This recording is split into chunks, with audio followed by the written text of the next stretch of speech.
નમસ્કાર દર્શક મિત્રો, હું છું રૂપલ લુણીચિયા. સંપૂર્ણ ન્યૂઝમાં આપનું સ્વાગત છે.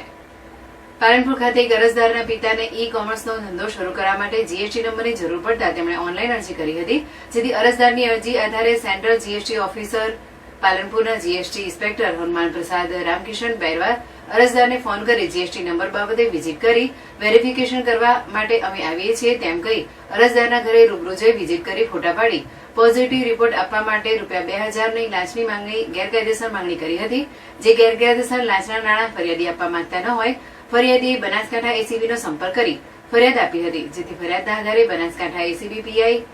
NA ચૌધરીએ સેન્ટ્રલ જીએસટી ઓફિસની બાજુમાં શ્રદ્ધા રેસીડેન્સી આગળના જાહેર રોડ ઉપર ઢુંડિયાવાડી પાલનપુર ખાતે છટકું ગોઠવ્યું હતું, જેમાં છટકા દરમિયાન સ્થળ ઉપર હેતુલક્ષી વાતચીત કરી લાંચની રકમ સ્વીકારતા હનુમાન પ્રસાદ બેરવાને ઝડપી લઈ તેમની સામે કાયદેસરની કાર્યવાહી હાથ ધરવામાં આવી છે, જેનું સુપરવિઝન KS ગોહિલ મદદનીશ નિયામક એસીબી બોર્ડર એકમ ભુજ કરી રહ્યા છે.